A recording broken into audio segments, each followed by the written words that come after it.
Here's everything new in Aloft's Animal Update. Hi friends, and welcome back to Aloft.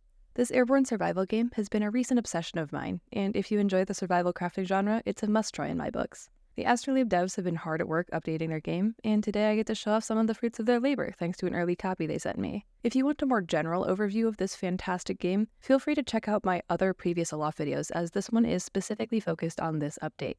There's a lot to get into, so if you'd enjoyed the video and want to see more Aloft content in the future, consider leaving a like and subscribing to the channel. It would be much appreciated. But without further ado, here's everything new in Aloft's Animal Update. Starting off on the main menu screen, you may notice something a little bit different. Where before we only had our bald monk friend as a playable character, you can now create your own avatar to soar through the skies as. Customization options include body shapes, hairstyles, facial hair, and eye color, but even more options are planned for the future. While this isn't quite a Monster Factory level of character creation, there are still plenty of ways to customize a character that's unique to you and suits your own character identity.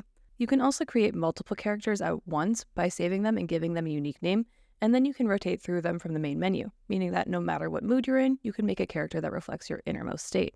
Once you get into the world, it's likely that you'll stumble across a few of the new islands that were introduced, alongside some changes to existing islands.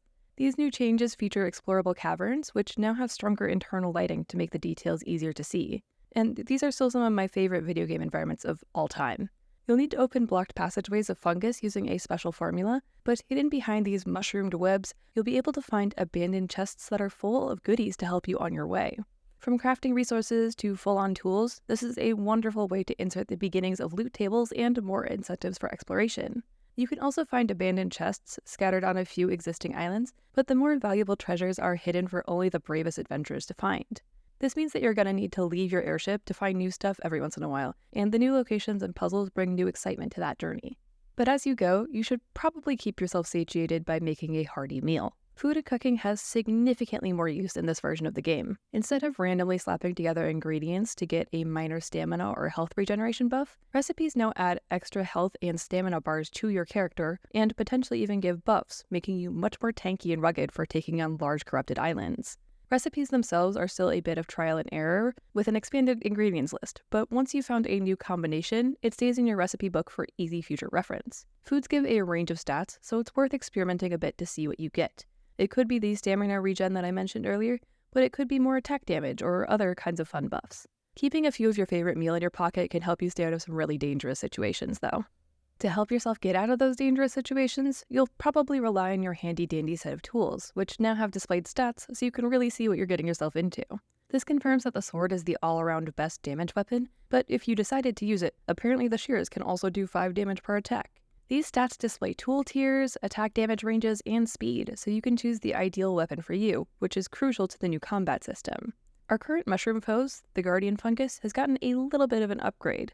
Where they did very little damage before, even the base level guards now do a decent amount of damage, and keeping yourself healthy is definitely more of a challenge, especially when you start fighting the more advanced mushroom variations, as those deal even more damage. Fortunately, dying is more of an inconvenience, and you'll need to take a pit stop at home to heal up before going back into battle, but it's nothing too costly. If you too want to deal more damage like the mushrooms, you do have the option to combo your attacks into some special moves. When you swing a tool, you'll see a little bar that swings back and forth, kind of like the same way that some of the crafting stations have a quick time action to make crafting faster. If you successfully react and use your tool when the swinging part is in the highlighted area, it counts towards successfully building your combo. The combos you build deal more damage, and some also have a knockback or additional damage ability to help you create and manage space against multiple foes. With the increased damage from the guards, that ability becomes massively useful, so building combos is worth the time and effort. All tools that deal damage have the potential to build combos, so that includes your more farm-focused tools like the door kip and the scythe, but the combat-focused tools benefit more from building up a full combo. There are a few new crafting stations, all of which are centered around the research lab. This lab allows you to put in the fibers you've obtained from clearing out corrupted islands and defeating mushrooms into the table to unlock various new potions and elixirs to help you on your journey. From the magical substance that helps you clear out the fungus-blocked paths to potions that you can apply to your weapons, these crafting stations unlock whole new ways to play the game. You'll need to continually explore new islands to get enough fibers to upgrade your research and unlock access to the more advanced fungicides, but they do come with ample benefits. The upgrade table attachment to the research lab allows you to apply coats of your chosen fungicide to a tool, which in turn deals extra scaling amounts of damage, along with improving drop rates to further your research. The brewing station attachment is what allows you to create these potions, but to do that you'll need some veggies and some milk, which is where the most fun part of this update comes in: the animals. In this patch, we're getting 4 new animal variants to be our friends in the sky and help us gather some resources we need for our continued survival. These 4 animals are the pheasant, the sheep, the goat, and the alpaca. All of these guys are incredibly cute and come in a variety of shapes, sizes, and colors, so that you'll be able to find the perfect companion somewhere in the world.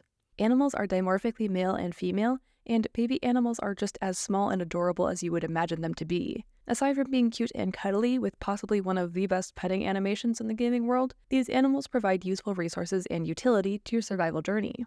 Pheasants can be used to drop eggs that cook nutritious food that buffs your stats. Goats give milk, which is used to craft the mitre cure, and in some cooking recipes. And the sheep and alpaca both can be sheared to give wool fibers. Once you encounter an animal in the wild, you can offer it some hay to befriend it in another fantastically adorable animation.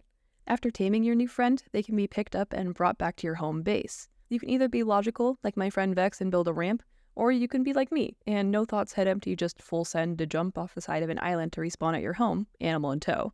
These animals are meant to be companions and friends to explore with, and they are plenty self-sufficient. But if you want to be more friendly with your animals and get some really cute animations with little heart explosions, you can offer them some pets. The feeding system is kind of like Stardew Valley or Raft, where your animals won't perish without a little bit of food, but it can be nice every once in a while. These animals won't leave your home base, but they will jump quite high to get to many strange places, so be warned on that front.